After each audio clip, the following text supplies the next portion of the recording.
Here we're talking hypothesis testing for population mean, and we're going to rely on some population information, which is going to allow us to use a Z statistic. We'll introduce the concept, and one of the big points that we'll talk about specifically in this section is not only how to build the arguments, the null and alternative hypothesis, but also how to finally find or calculate that p-value. There's a couple of ways to do it. Let's dive right in. These alternative hypotheses, or HAs, always were suspicious of some kind of change, either in a population mean or in a population proportion. In this section, we'll specifically focus on the mean, where there are 3 different types of changes that we may be able to investigate, not equal to, greater than, or less than what the null hypothesis, the status quo, it is what it always has been. Let me introduce the argument through this little example here. If you remember, the process for hypothesis test is as follows, and here's our little example. Consider a sleeping bag is rated to withstand an average temperature of negative 15 degrees Fahrenheit. It is known that the population standard deviation, let's say, is 4. Again, we can give that a symbol here. That's sigma for population standard deviation. So the null hypothesis is, well, hey, look, the status quo, the average, that would be the mean. And again, null hypothesis is always equal to negative 15. If you want to give it some units, we can say degrees Fahrenheit. That's the average. Don't worry about it. But you suspect that average temperature ratings should actually be higher, meaning warmer, that this is not a good average. In fact, you maybe spent the night you slept in it, and it was only minus 14 degrees outside, and you were freezing. You're like, hey, this thing is not sustainable at minus 15 degrees.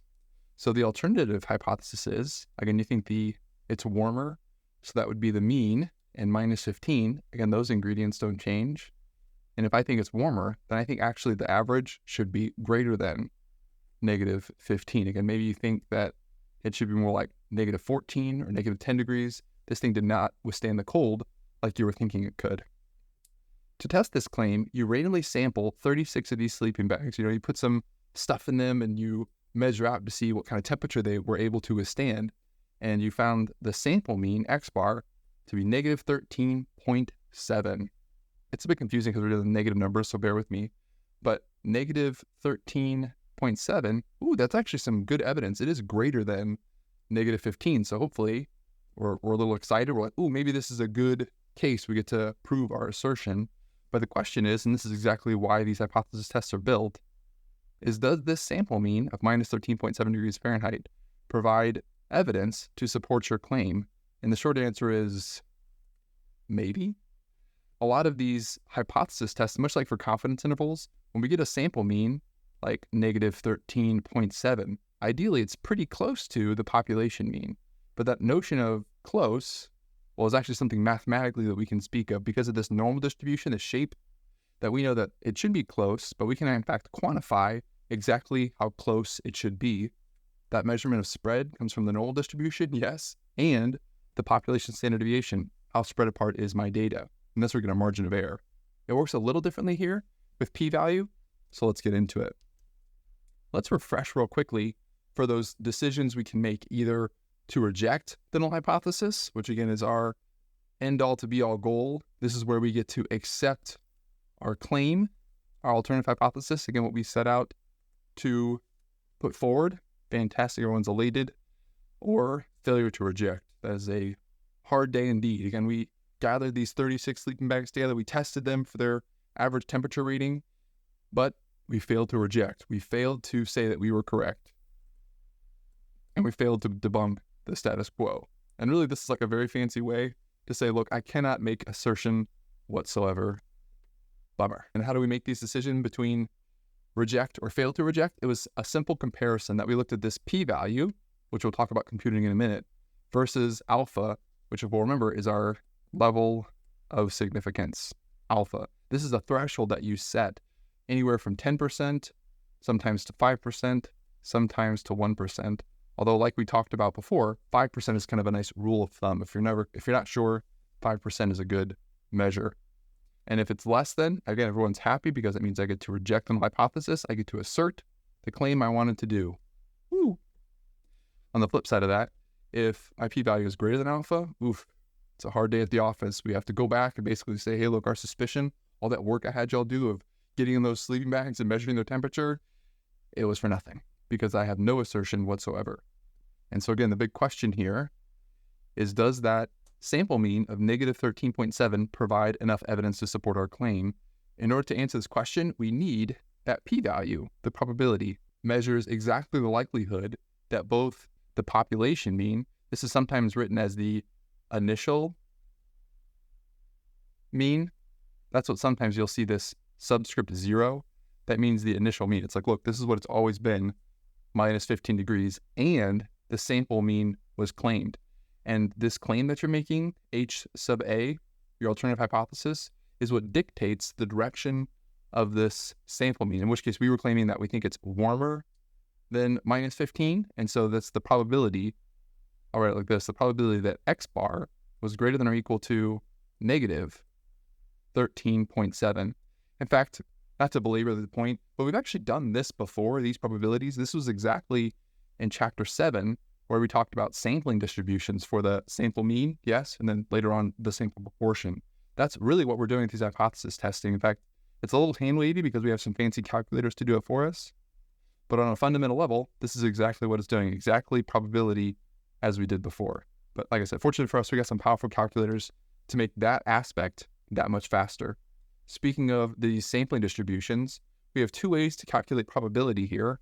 We're going to have a z-test to produce that p-value. And this should cause some deja vu because we did z-interval for confidence intervals, and then we did t-interval for confidence intervals. And the distinction between them is exactly the same for hypothesis testing. If you're doing a z-test, you do it only if you know what the population standard deviation is. For our little example that we started with, we said the population standard deviation was equal to 4. Okay, then right away you know you're using a z-test, which is always the, right over here, the better, more preferred one, because it gives you a better p-value. If you remember, for confidence intervals, the z-interval gave you a more narrow interval, and t-interval, to compensate for less information, was a wider interval. But sometimes that's a necessity. So we'll talk later about, look, what happens if you don't know the population standard deviation. Okay, no big deal. You got to do a t-interval, and you'll end up with not as good of a p-value. So z is the one that we usually want. And that's what this little note over here says. If you'd like to pause the video, you're more than welcome to read it. But we'll get into it really on the next video, so I won't belabor the point. As I mentioned, there are many different ways to calculate a p-value, especially if you're using maybe a different statistical language like R or Python. Python has some libraries where you can build these things in. We're using Excel, and even in Excel, there's multiple ways to calculate the p-value. This is only one. So much like for confidence intervals, I need 4 ingredients to determine this p-value. The first 2 are sample ingredients. I need to know what the sample mean is, or in confidence intervals, we call that PE. It's our best guess. I also need the sample size, right? How significant is this sample mean? Did I talk to 5 people? Did I talk to 100? Oftentimes we had a rule of thumb that n had to be greater than or equal to 30 for the z interval, or z test in this case. I then also need some population information. The first one, this previous population mean, this comes from that null hypothesis. Look, what has it always been in the past? And then I need the previous population standard deviation. These 4 ingredients should be in the example that you're trying to read, but sometimes they might be confusing as far as which is which. So I'd encourage you, read carefully, make sure you can identify all 4 of those ingredients. Once you have them, and I'll go over this one quickly because this is not the way primarily that we conduct z-tests, but it's important to understand the components and then we can take them for granted. In order to compute a p-value for the z-test, you first need to calculate a test statistic. If you'll remember, these test statistics were earlier pulled from, for confidence intervals, pulled from a table, but these we need to calculate. In fact, this is often just called a standard z-score. That's exactly what this is, but it's the formula for the sample mean minus the initial mean divided by the standard error, which is this population standard deviation divided by the square root of n. But it's a z-score. It's to standardize this measurement to say, look, how likely is this to occur? And then, depending on your claim, for our example that we've been talking about, our alternative hypothesis was that the population mean was greater than negative 13.7 degrees Fahrenheit. That greater than is what's going to dictate how to compute a p-value. I'll circle it right here. That, look, if your hypothesis test is about greater than, then you're going to pick it looks like the second way to compute a p-value, 1 minus. This normal distribution is the one you're used to. The S stands for standard normal. which is exactly why we compute the z-value. But like I said, this is not the end all to be able to calculate. In fact, one of the very common things, especially in business or in practice, is somebody before you has done this z-test many times before you, and they go, you know what, I'm sick of every time having to type these things in, and so we create a template or a calculator to perform these tests. Again, very common in business. And so to give you some practice in that, I wanted to make a calculator that you can perform. Simply put in the inputs and voila, we'll get those.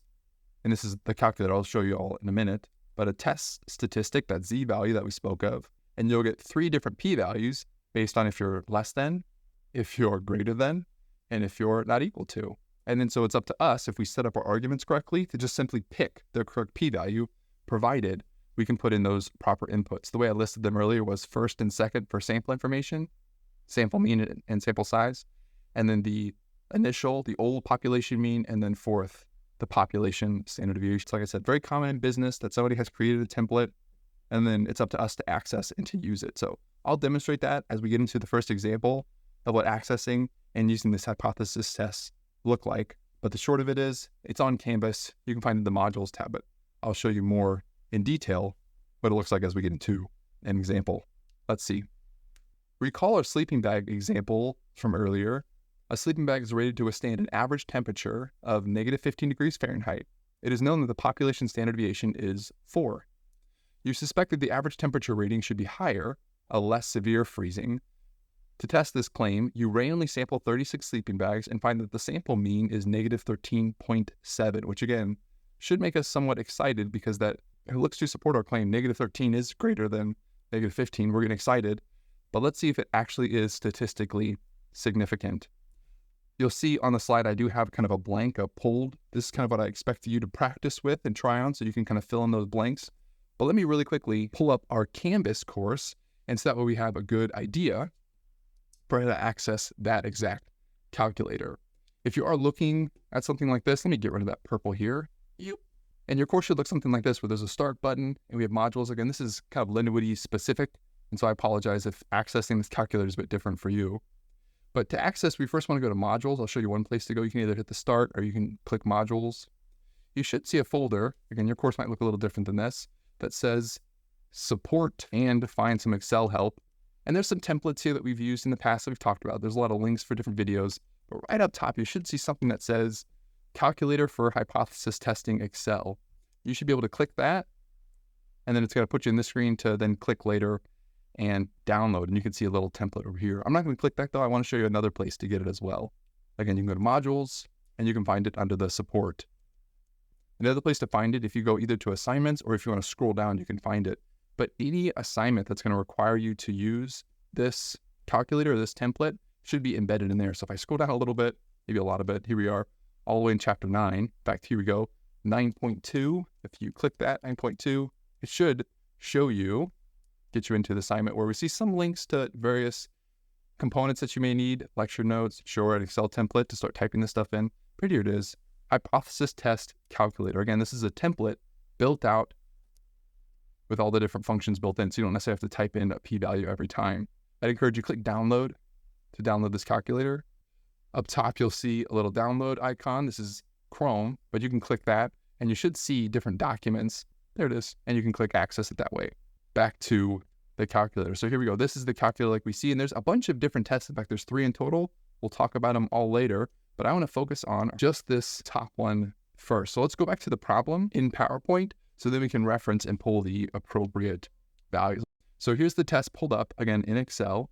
And then we have our question to reference over here. Calculate the test statistic, that's the z-value over here, and p-value of the test. So you can simply write them in, and I'll write them in after we type them in down over here, and I'll also show you how to maybe copy this information over as well.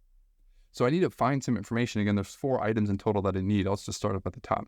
I need the initial population mean. This is what we're testing against. So if you click in here, either you can double click or you can just click single, right? -15, and that should be the population mean. Down below, the population standard deviation, you can look up top on the problem. Ooh, there it is at 4. So I'll type that in, 4. For the sample mean X bar, very fancy, we have some symbol matching going on. It looks like it's -13.7, so I'll type -13.7.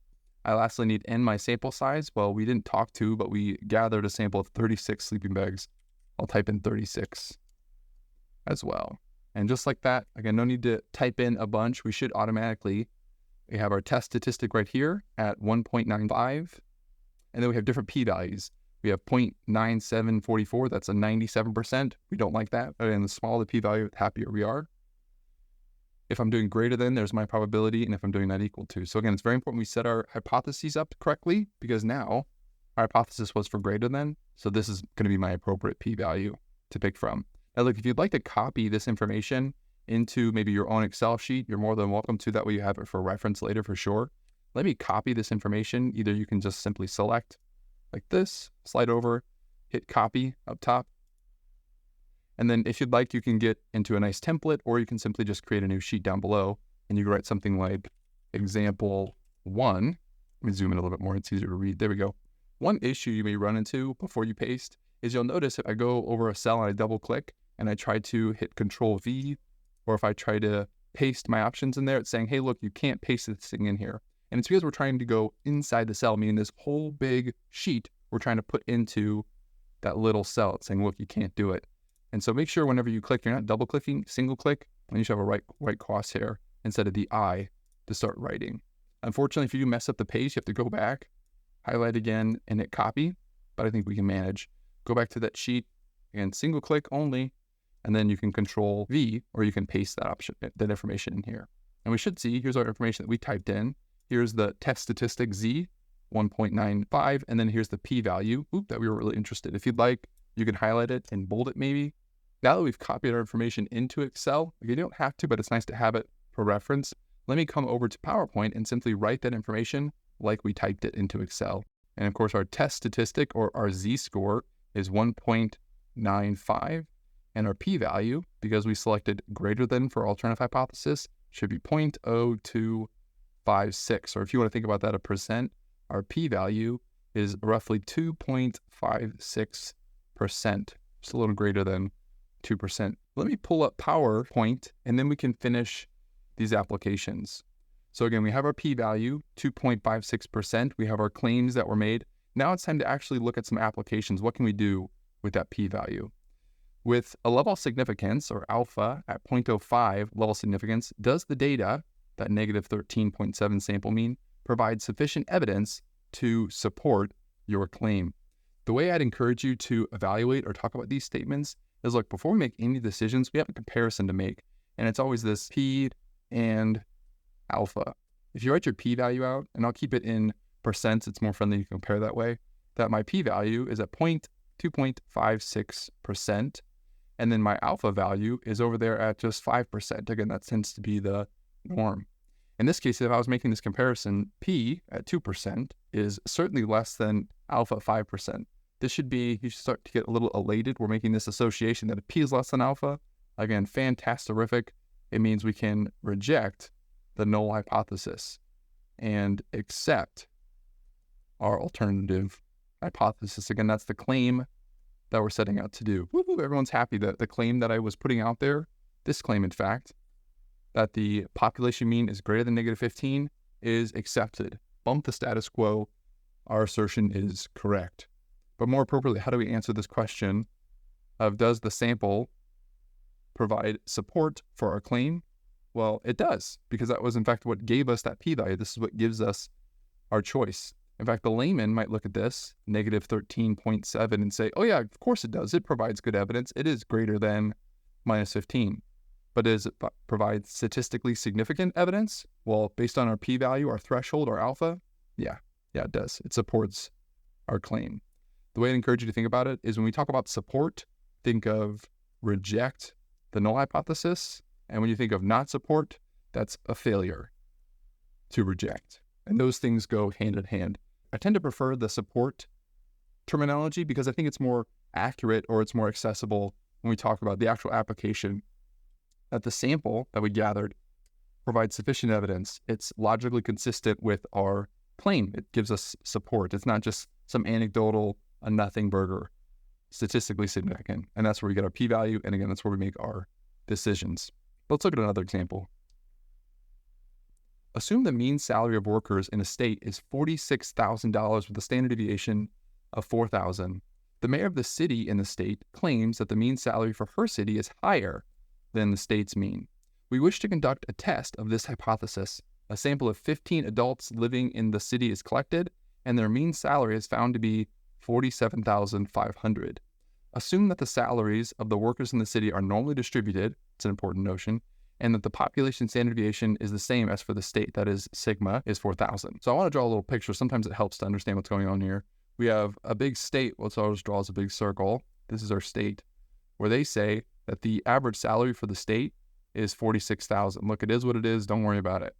But then somewhere inside that state, maybe a small little circle over here, we have a city going on, and they're like, look, come to the state's great. But if you really want to make a good salary, come over to our city, because we in fact think that the average salary is higher. And in fact, so much so, we'll get a statistical study, we'll hire a third party to build out some evidence to prove our case. We're that firm, we're trying to prove that case. Let's clearly state the hypotheses. For the null hypothesis, it's always going to be the mean or maybe a proportion, and it's always going to be equal to. In this case, we're talking about mean salary, so I should be writing a mean here. And look, the status quo, it is what it is what it always has been, is 46,000. If you're looking at this 47,000, again, it says sample mean, you can write X bar. That's anecdotal stuff, all right? That stuff should not be in our arguments. For the claim, for the alternative hypothesis, well, this is what we, again, always want to show. We're trying to prove. It has the same framework, though, that the mean in 46,000, and then I just need to fill in that part in between. What kind of change am I interested in? And for your reference, there are 3 different types. There's less than, there's greater than, and there's not equal to. For this one, they specifically said, or this mayor said, higher. And so we think the mean salary is actually greater than 46,000. It's important we set these things up correctly so that when we actually do the test, we can fill in the appropriate p-value. Speaking of which, let's get into it. Calculate the test statistic and the p-value of this test. I have 4 inputs to put in. This is me pulling information from the example. And again, if you'd like, you can actually pull up Excel and try this one on your own and see if you get the same p-values as I've typed up here. For the population mean, again, that little subscript down there, 0 means initial mean. What has it always been? We're thinking 46,000. Population standard deviation is 4,000. That's the spread. The mean that we gathered was 47,500, and the sample size is quite strange because it's only 15. This is where I want to quickly give you a little PSA over here. If you're looking at this sample and you're being like, hey, this sample is too small, we said n had to be greater than or equal to 30. This is why there's this very subtle normal distribution. Look, if our sample mean is already normally distributed because we're pulling from a nice population group, it's guaranteed, well, then we don't necessarily need to talk to 30 individuals because we already know it's normal, then the sample mean is going to inherit that trait, also normal. So we don't necessarily need a large sample. Right, there's a little PSA, so 15 is okay. What values do we get? The test statistic we get for free, it's right over here. This is a z-score value, a standard score of 1.4524. When we think about z-score values, and we talked about it way back in the day, we talked about this as a relative position. How far away is this 47,000? Well, I can tell you it's roughly 1.5 standard deviations, since it's positive, above the mean. Again, z-score is just a measure of standard position. In this case, 1.4524. I know we're roughly 1.5 standard deviations above the mean. And so in fact, we can find probability using something roughly akin to the empirical rule, or we can use fancy calculators to get our probability accordingly. In fact, up top, we talked about greater than. Well, there are 3 p-values. Only one of them is the one that we're interested in because we argued greater than. So the appropriate p-value, I'll write it over here, should be 0.0732. I'd encourage you, I like to think of p-values in terms of percent. I think it makes the comparison easier, that this is roughly 7.3%. But if we're trying to type in and it says, hey, 4 decimals, make sure you include all 4 decimals in your answer. Let's be as exact as possible. But the p-value there is friendly for comparisons. Let's look at some applications with the p-value and also those hypotheses that we stated earlier. Here we go. Would you reject the null hypothesis at an alpha equal to, that's 10%, level of significance? Circle and then justify your answer. Again, whenever we're making decisions, right, you need to back up a bit, calm down, and let's make this comparison. Then I'm always looking at p and alpha. P, my probability from before, was 7.3%, or you could write the decimal out as well. And the comparison is with alpha was 10%. Ooh, fantastic. You might be getting a little elated because this is less than, which again is a great thing for us. Little smiles all the way around, because that means I get to reject the null hypothesis and accept our claim, the alternative hypothesis. Like, happy days indeed. So reject. And again, if you're asked why in the world are you rejecting, this is all you need. This is the justification. P is less than alpha. The sample that we gathered is considered rare, or we put it below our threshold of 10%. And so great, we can make that claim. Speaking of the claim, from your decision above, write a conclusion statement or lack of an assertion. The reason why we have these two is actually exactly for the reject or fail to reject.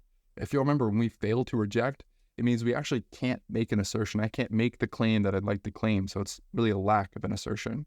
Versus for us, we have a little bit more work to do. We actually need to write a conclusion statement. As a little hint to you, you need to include two ingredients. The first one is your level of significance, alpha, and also make sure you include your claim. Certainly, you could just include your claim, but then when people are reading your claim, they're not sure about how certain or how significant that claim is. If you set a threshold, let's say, of 20% level significance, well, then I know that your notion of rare, less than 20%, is not that significant. So it's important we include both so people understand our claim, yes, and how confident or how significant our claim is. Here we go. With 10% level of significance, we can claim that the mean salary in the city is higher than $46,000. We can make that claim. And then again, make sure you have those two things. We have our level of significance, I'll highlight it here, 10%. And we also have our claim that the mean salary is higher than 46,000. So again, make sure you always have those two ingredients. As a little note to self here, there are a ton of ways you could write this claim. You could talk about, hey, look, that mayor's suspicion is correct. The salary is higher, but we should all have the same two ingredients, level of significance and the claim itself. The warning, or maybe the note to self, is notice in my claim, we should have no sample information. Nowhere in here should you say, oh yeah, I got a sample and the sample mean was 47,500. And the main reason why we don't want to include sample information in our conclusion statement is because it gets in the weeds, right? If somebody was to read our conclusion statement and they said, oh, the mean is higher than 46, and in fact, the sample mean is 47,000, well, then that might inappropriately make people think that the salary is 47,000. But you and I know that this sample mean is anecdotal. One day we sample, we might get 47,500. The next we might get 48,000. We might get 47,000. I mean, this thing goes all over the place. And so the anecdotal evidence should be excluded from our conclusion statements. And then if they want to read why we think it's greater than 46,000, then they can dive into the math and they can dive into our anecdotal evidence. But that's all this is evidence. It should not be in our claim.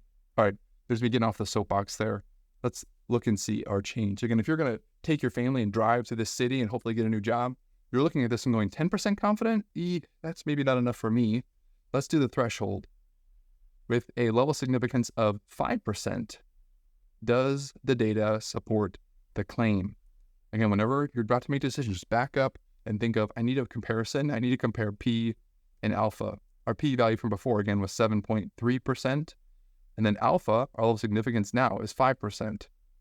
If you're getting kind of worried, that's a good worry. This is greater. 7.3% is greater than 5%. All right, it's not a good day, folks, because now we fail to reject the null hypothesis.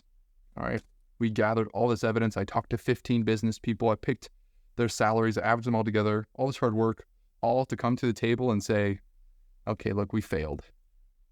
Another way to talk about this failure or fail to reject is that sample, although it did seem to support my claim, it does not support my claim up to this level of rigor, up to a level of significance of 5%. It failed to support. Again, it was nice. It looked like it supported it, but it certainly wasn't significant. So here's the worst part. We got to get up on a podium and tell everybody what assertions or lack thereof can we make or state with a level of significance of 5%. Oh, it's the hard part. What assertions? The short answer is none, but we'll say something like, with alpha equal to 5%, our level of significance, we cannot confirm the mayor's claim. And then we should include the claim. The claim is that the mean salary is greater than $46,000. All right, we were hired to do a job, and unfortunately, we cannot make the assertion that this mayor would clearly like to put out there. One thing that's, I think, important to highlight between our two conclusion statements is we're essentially saying the same thing, but we're saying it in different ways. One is a level of significance, and then we have our claim in here. But notice for the first one, I can make this claim, right? We can make the assertion because P is less than alpha. But for the one below it, I cannot make this claim. But these two statements can actually look almost identical. In fact, really the only thing that changes is I can make the assertion versus I cannot make the assertion. You know what this bottom solution over here, this bottom statement is? It's a very fancy way to say nothing at all. I cannot make the claim. And that's exactly, unfortunately, sometimes what these hypothesis tests lead to. Next example. Knowledge of the amount of time a patient occupies a hospital bed, called the length of stay, or LOS for short, is important for allocating resources. At one hospital, the mean LOS was determined to be 5 days, with a population standard deviation of 3.68 days. A hospital administrator believes that the mean LOS may now be less than 5 days because of a newly adopted management healthcare system. To check this, the LOSs and days for 30 randomly selected hospital patients were recorded. The data is listed in the table. So for instance, this poor individual stayed at the hospital for 3 days. Ooh, this person only had to stay 1 day. That's nice. Oh my goodness. Unfortunately, somebody had a hard time, was at the hospital for 11 days and 22 days. And so you can kind of see the data all over the place. To rephrase our example here, this hospital administrator maybe put together or helped integrate this new managed healthcare system and is hoping, hey, fingers crossed, I've decreased the length of stay, and so maybe I deserve a raise. I've done a really good job. I put this new thing together. Maybe we save the hospital quite a bit of money. Let's see if we can confirm those suspicions. Clearly state the hypotheses, the arguments. I have first the null hypothesis, the status quo. They're talking about a mean all over the place, so I'm thinking mean. And look, this is the status quo. I write the initial mean. For what has it always been? It looks up top, they say, look, it's been 5 days. That's the average length of stay. Don't worry about it. And again, for these null hypotheses, it's always equal to.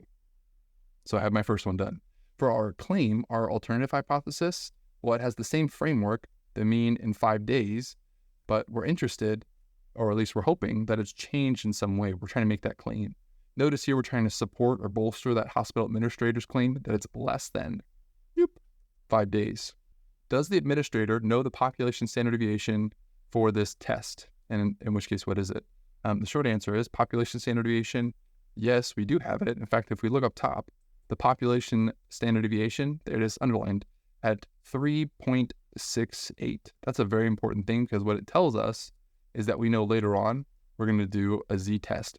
Let's see if we can summarize this data. Again, nobody wants to look at 30 different numbers and somehow make inferences from it. So let's see if we can summarize it with computing the sample mean. We should, if you want to refer back to a formula sheet, it should be average to compute the mean, where I need my cell selection. If I go up top, this looks like A1 all the way down to J3. Again, the cell selection should look like cell, little colon, and cell. A1 all the way to J3. And then we'll get our sample mean right here. I'll copy it over. So we have it 4.33 days.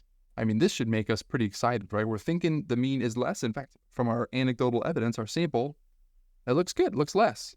So again, we're getting pretty excited. We're thinking maybe that raise is going to come our way. Those feelings may be ill-sought, though. Calculate the standard deviation of the data.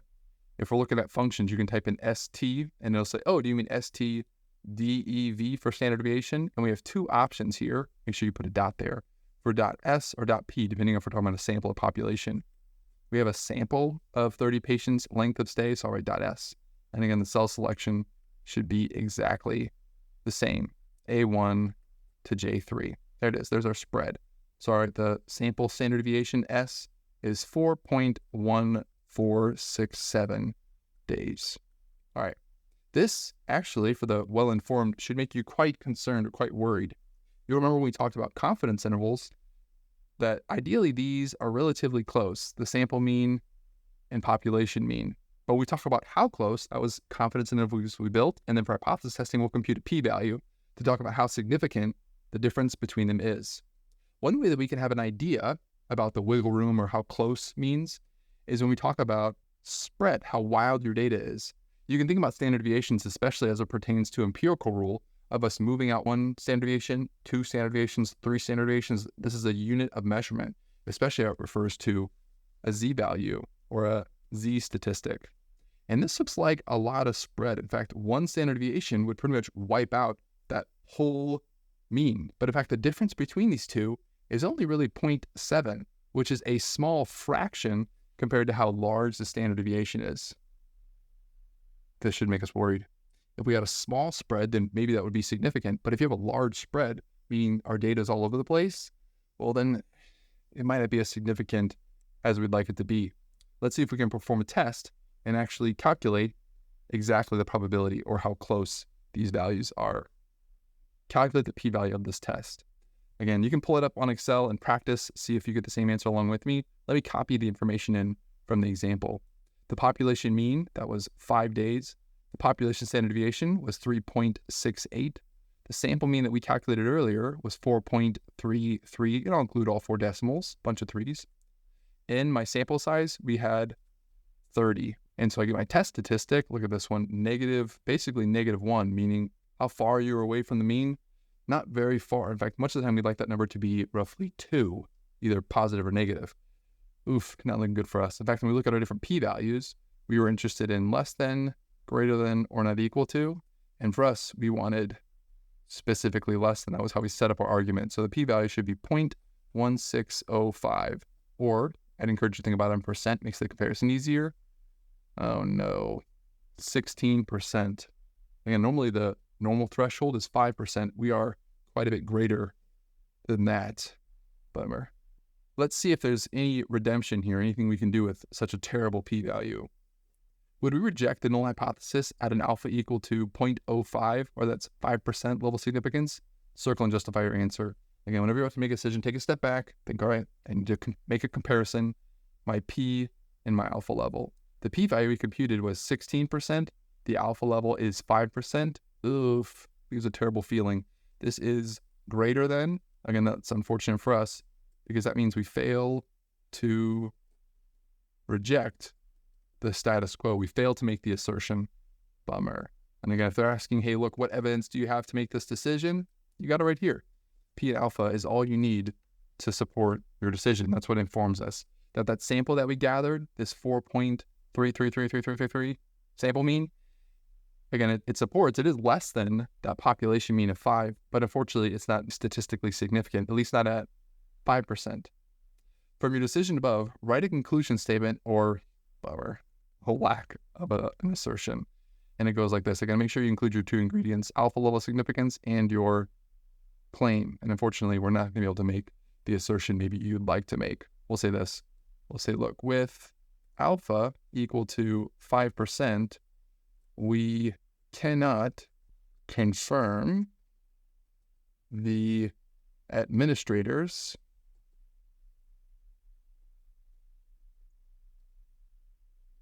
claim. The claim was that the mean LOS, or length of stay, is less than 5 days. Unfortunate. But again, whenever you write these things, you should always include those 2, level significance and what the claim is. And unfortunately for us, we cannot make that assertion, but we can certainly put it out there. But what a bummer, right? This hospital administrator did all this work, maybe gathered the sample, maybe even did that initial big change to begin with the management system, and then all for what? To basically say, I cannot claim? Okay. Well, there's actually some ways that we can kind of fudge our results, and so I want to talk about it. Is there something I could change alpha to so that we can assert the claim? Is there something we can change so that we can make that claim? Notice everything hinges on this comparison, P and alpha. So in fact, if I wanted to, I could be kind of sneaky. Maybe I change this alpha to 17%. Ooh, and now P is less than alpha. That allows us to make that assertion. And so this is why oftentimes we say there's like a rule of thumb that if we're talking about a level of significance, that we have to have a standard or like a universal standard that 5% is kind of that threshold. For confidence intervals, you remember we talked about beta was 95%. And that helps us all be kind of on the same playing field, that when we build these intervals, or in this case, when we make these assertions, that we make them with relatively the same level of confidence. And this is why when you're writing your claims, you should be very clear and include your level of significance. So then somebody who's informed could read it and go, oh, this is bunk, this is silly. And they would get that right from that level of significance. Let me wrap and recap with this. Look, these hypothesis testing have quite an outline or procedure to follow. We need to formulate the arguments, right? What are we actually trying to argue here? Make sure we only include population information in there. Then we can gather some sample information, oftentimes done for us. We calculate a p-value, performing a test. And then where the magic happens, for the layman at least, is we see our decisions. Those decisions, reject or fail to reject, are solely based on that p-value and alpha. Again, greater than, we all kind of sigh and unfortunately fail. If it's less than, hey, fantastic, we get to make our assertions known. And so it's important that we understand the comparison to reject or fail to reject and how to compute that p-value. Hopefully this template speeds things along, that you don't necessarily have to spend all your time typing in a bunch of different values into a calculator or something like this. The template is beneficial. Like I said, it's very common in business that some people have done the task over and over and get tired of it and start to produce templates for you. So it's very common to use templates, and hopefully this course not only gets you into these hypothesis testing, but also gives you an experience of working with these templates and something you can use outside of the class as well. Look, if you enjoyed the video, I appreciate the time you put into it. If you didn't, I apologize. For the rest of us, I'll see you in the next one.